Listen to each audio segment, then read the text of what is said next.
सभी भक्तों को श्री शिवाय नमस्तुभ्यम। हर हर महादेव। ओम नमः शिवाय। 4 जून भूम प्रदोष का दिन। भूम प्रदोष का दिन विशेष क्यों होता है? क्योंकि ये जो भूम प्रदोष है ये मंगलवार के दिन आती है। मंगलवार को पड़ने वाली प्रदोष को भूम प्रदोष कहते हैं और ये साल में केवल एक या दो ही आती है। अब इस एक या दो आने वाली भूम प्रदोष को भूम प्रदोष से लेकर भूम प्रदोष के एक दिन पहले और भूम प्रदोष के 2 दिन बाद तक के उपाय, 4 दिन के 4 उपाय मैं आपके सम्मुख में लेकर आया हूँ। उपाय आपको कैसे करने हैं 4 दिन लगातार? यदि आपके जीवन में दुख है, तकलीफ है और आपको वंश की वृद्धि, संतान प्राप्ति नहीं हो पा रही है, तो इसके लिए आपको किस प्रकार से ये उपाय करना है, कैसे करने ये 4 उपाय, वो जानकारी हम आपको इस वीडियो में देंगे। पर उससे पहले वीडियो को लाइक कर दो, चैनल को सब्सक्राइब कर दो और इस वीडियो को अधिक से अधिक लोगों के पास में शेयर कर दो। तो ज्येष्ठ महीने का दिन, इस महीने में कहा जाता है कि ज्येष्ठ के महीने में हमें पशुपतिनाथ जी के व्रत शुरू करने चाहिए, क्योंकि ज्येष्ठ महीने के अंदर किए गए पशुपतिनाथ जी के व्रत हमारी सारी मनोकामनाओं को पूर्ण कर देते हैं। तो हमको इस महीने में ये व्रत करने चाहिए, जरूर से जरूर करने चाहिए। तो यदि आप पशुपतिनाथ जी का व्रत कर रहे हैं तो अच्छी बात है, नहीं कर रहे हैं तो फिर इस सोमवार से पशुपतिनाथ जी के व्रत शुरू कर दीजिए। 5 सोमवार के ये व्रत होते हैं, किसी भी सोमवार से आप इस व्रत को प्रारंभ कर सकते हैं। और साथ में जिस भी सोमवार को आप व्रत करने जाएंगे, सुबह जाकर भगवान शंकर के मंदिर में पूजन अर्चना कीजिए। और एक बात जो भी हाल ही की कथा में, यानी कि समर्पण शिव महापुराण की कथा से पहले गुरु जी ने बताई थी, वो ये बताई थी कि यदि आप पशुपतिनाथ जी का व्रत कर रहे हो और कल की ही एक कथा में एक पत्र भी आया जिन्होंने पशुपतिनाथ जी का ही वर्णन किया, जिन माताओं को 21 वर्ष बाद संतान प्राप्ति हुई। तो क्या था वो पत्र? वो पत्र हम आपको बाद में बताएंगे, पर जो उन्होंने बताया पशुपति व्रत के बारे में, तो जैसा उन्होंने बताया था वैसे हम आपको पशुपति व्रत बता रहे हैं। तो 5 सोमवार का व्रत किसी भी सोमवार से शुरू करो। शुरू करने के बाद में आपको सुबह पूजन अर्चना करनी है और शाम के समय पे मीठे का प्रसाद लेके जाना है। जो थाली आप सुबह लेके गए हो, शाम को वही थाली लेके जानी है। और मीठे के प्रसाद में आपको 6 दीपक लेके जाने हैं और साथ में शाम की पूजा में आपको 6 दीपक लेके जाने हैं और मीठे का प्रसाद लेके जाना है। ये मीठे का प्रसाद आपको घर पर ही बनाना है। 6 दीपक आटे या मिट्टी के कोई से भी हो सकते हैं। शिव मंदिर में जाइए, पूजन अर्चना कीजिए।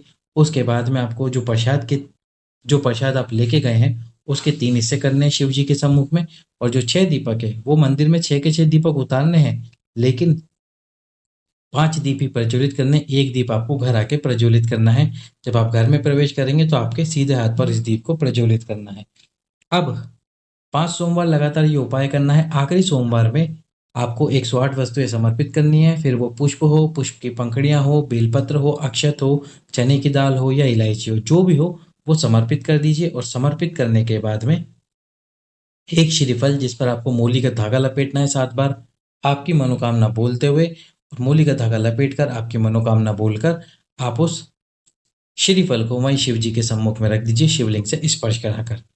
अब जो पत्र आया था, जब 21 वर्ष बाद उन माता को संतान प्राप्ति हुई, तो उन्होंने बताया कि जब पहली बार पशुपतिनाथ जी का व्रत करा था तो हो सकता है मुझसे गलतियां हो गई, लेकिन दूसरी बार जब उन्होंने व्रत करा तो सारी वस्तुएं, कौन सी सारी वस्तुएं जो वो पूजा में लेके जाती थी, वो अपने ही घर से लेकर गई। यदि कोई वस्तु नहीं मिली तो कोई बात नहीं, जो भी लेके गई अपने ही घर से लेकर गई। हम क्या करते हैं पशुपतिनाथ जी के व्रत में, जो वस्तु लेकर जाते हैं, जैसे कि बेलपत्र हो गया या कोई फूल हो गया, जो हम शिव जी को समर्पित कर रहे हैं, वो किसी और के घर से या हमारे पड़ोसी के घर से ले लेते हैं। ऐसा आपको नहीं करना है। आपको केवल वही वस्तुएं लेके जानी जो आपके घर पे उपलब्ध हो। यदि आप पुष्प समर्पित भी करना चाहते हो तो आप बाजार से या मार्केट से पुष्प खरीद के लाए। 5 रुपए 10 रुपए का पुष्प मिल जाता है, उस पुष्प को फिर समर्पित करें आपकी पूजा में। यदि ऐसा करोगे आप व्रत, तो निश्चित रूप से आपका व्रत भी सफल होगा और आपको निश्चित रूप से संतान प्राप्ति और वंश की वृद्धि भी होगी। पर इस पूजा में आप कहीं बाहर, कहीं अपने पड़ोसी से या किसी रिश्तेदार के घर से कुछ भी मांग कर ना चढ़ाए, इस बात का ध्यान रखना। और यदि मान लो कि आपको मांगने की आवश्यकता पड़ रही है तो उसका 1 रुपया, 2 रुपया, 5 रुपया उनको अवश्य ही दें। इस प्रकार से आपको ये व्रत करना है। तो 3 जून का उपाय, सोमवार के दिन से आपको ये उपाय कर लेना है, जैसा कि मैंने आपको बता दिया। अब 4 जून को क्या करना है आपको? भूम प्रदोष का दिन है। सफेद आंकड़े की जड़ आप लेकर आ जाओ।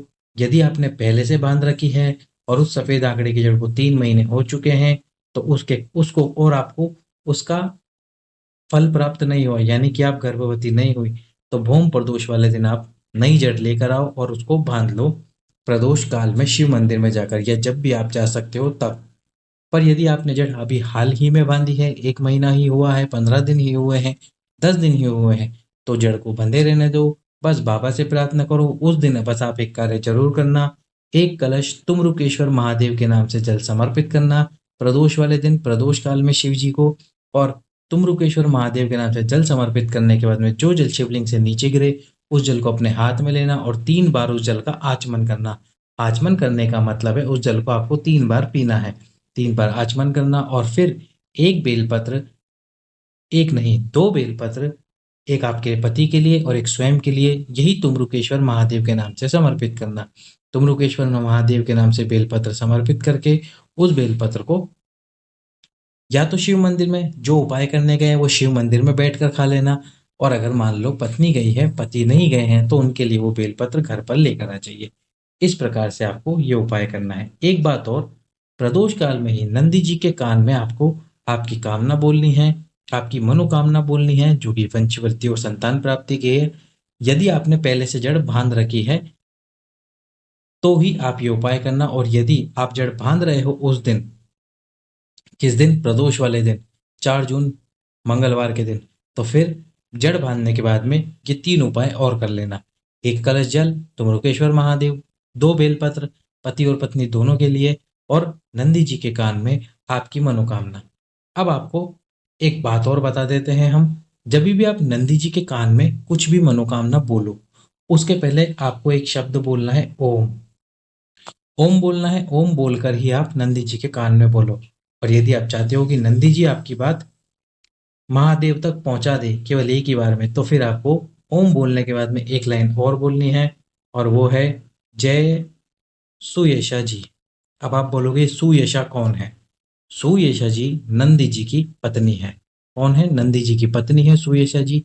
तो जब आप सुयशा जी का नाम लेते हो, बोलते हो कि हे महादेव, जैसे सुयशा जी ने आपकी प्रार्थना करी थी और आपकी आराधना करी थी, सावन के महीने में शिवलिंग बनाकर आपकी आराधना करी थी, आपने उनको वरदान दिया, नंदी जी को अपनी सेवा में रखा, इसी प्रकार हे महादेव, मेरी भी यही मनोकामना है, मेरी भी ये कामना है, इस कामना को पूर्ण करो। मैं नंदी जी के माध्यम से और सुयशा जी के माध्यम से मेरी ये बात आपको बोल रही हूँ, आपको बता रही हूँ। इस प्रकार से आपको ये उपाय करना है, इस प्रकार से आपको आपकी ये कामना करनी है। कब करनी है? प्रदोष काल में, प्रदोष वाले दिन, और जिस दिन आप जड़ बांध रहे हो भूमि प्रदोष के दिन। अब अगले दिन आपको क्या करना है? जैसे भूमि प्रदोष 4 जून हो गई, अब हमको 5 जून के दिन एक श्रीफल ले लेना है और एक कपड़ा ले लेना है। इस श्रीफल पर उस कपड़े को हमको 7 बार लपेटना है, और 7 बार लपेटते समय हमको तुमरुकेश्वर महादेव का स्मरण करना है, जो कि संतान प्राप्ति और वंशवृद्धि कराते हैं।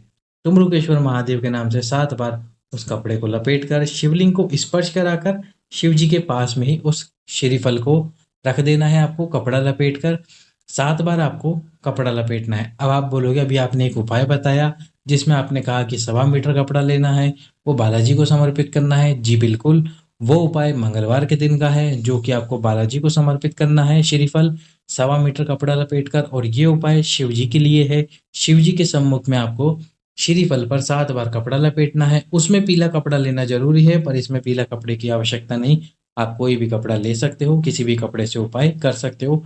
7 बार श्रीफल पर, जिसको हम नारियल बोलते हैं, उस पर लपेट कर आपको वो श्रीफल शिव जी के सम्मुख में रख देना है, महादेव से प्रार्थना करते हुए, बाबा मेरी गोद भरो, बाबा आपकी गोद जरूर भरेंगे। तो ये हो गया 5 जून का उपाय, 5 जून बुधवार के दिन। अब हमको करना है गुरुवार के दिन उपाय। गुरुवार के दिन आपके पितरों के यहाँ पर एक दीप आपको लंबी बाती का प्रज्वलित करना है, और जब आप लंबी बाती का दीप प्रज्वलित करोगे तो आपको नाम लेना है सोमप पित्र। सोमप पित्र के नाम से आप इस दीप को प्रज्वलित करना, कामना करना, आपके पितरों से कामना करते हुए, पितरों से कामना करते हुए आपको ये उपाय कर लेना है। महादेव और भोलेनाथ आपकी और आपके जो पितर है उस कामना को भोलेनाथ और ये सोमप पित्र पूरी कर देंगे। 6 जून के दिन केवल और केवल आपको 6 जून गुरुवार के दिन ही ये एक दिन दीप प्रज्वलित करना है सोमप पित्र के नाम से। किसके नाम से? सोम पितर के नाम से आपको केवल ये दीप प्रज्वलित करना है। महादेव 4 दिन में किए गए आपके ये 4 उपायों का फल अवश्य प्रदान करेंगे और हो सके तो ज्येष्ठ के महीने में आपको यदि यदि अभी तक आपने वीडियो लाइक नहीं करा है, चैनल को सब्सक्राइब नहीं करा है, वीडियो को शेयर नहीं करा है तो वीडियो को शेयर कर दीजिए, चैनल को लाइक कर दीजिए। यदि महादेव की आपके ऊपर कृपा होती है तो ज्येष्ठ महीने में आपको खुशखबरी मिल जाएगी कि आप गर्भवती हो गई है। पर ये उपाय अवश्य करना।